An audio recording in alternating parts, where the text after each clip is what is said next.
নমস্কার সবাইকে, কবিতার রান্নাঘরে। আজকে আমি আপনাদের নতুন ধরনের এক হালুয়া করে দেখাবো। এই হালুয়াটি আমি আটা দিয়েই বানিয়েছি, যে আটা রুটি আমরা খাই সেই আটা। সুজি এবং গাজর ছাড়া আপনারা এরকম আটার হালুয়া করে অবশ্যই খেয়ে দেখতে পারেন। চলুন তাহলে দেখে নিন রেসিপিটি। প্রথমে আমি এখানে 150 গ্রাম আটা নিয়েছি। নিয়ে আমি লো ফ্লেমে এটা ভালো করে নেড়ে চেড়ে একটু ভেজে নেব। এটা আমার লো ফ্লেমে 3 মিনিটের মতন ভাজা হয়ে গেছে। এরপর আমি এখানে 2 চামচ ঘি দিচ্ছি। এরপর আমি এতে 4টে এলাচ দিচ্ছি আর সামান্য লবণ দিচ্ছি। দিয়ে ভালো করে আমি নেড়ে চেড়ে ভেজে নেব। আপনারা এই হালুয়াটি রুটি, পরোটা, লুচির সাথেও খেতে পারবেন এবং শুধুও খেতে পারবেন।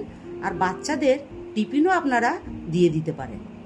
এই হালুয়াটা যতটাই মুখরোচক ততটাই শরীরের পক্ষে উপকার। এটা আমার ভাজা হয়ে গেছে, দেখুন কালারটা কিরকম চেঞ্জ হয়ে গেছে।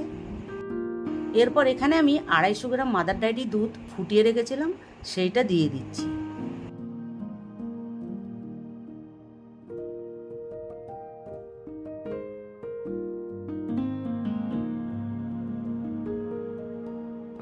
এরপর আমি এতে সামান্য জল দিয়ে ভালো করে মিশিয়ে নেব।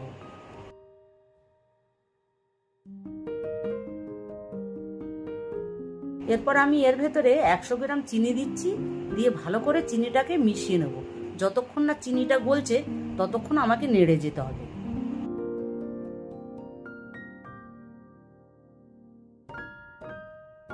এরপর আমি এখানে কিছু ড্রাই ফ্রুট ব্যবহার করছি। আপনারা আপনাদের ইচ্ছা মতন ড্রাই ফ্রুট ব্যবহার করতে পারেন।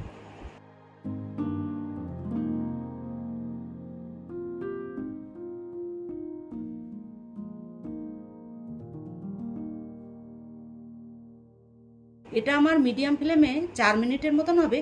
এটা আমি নাড়াচাড়া করতে থাকবো। এবারে আমি এটা নামিয়ে নিচ্ছি।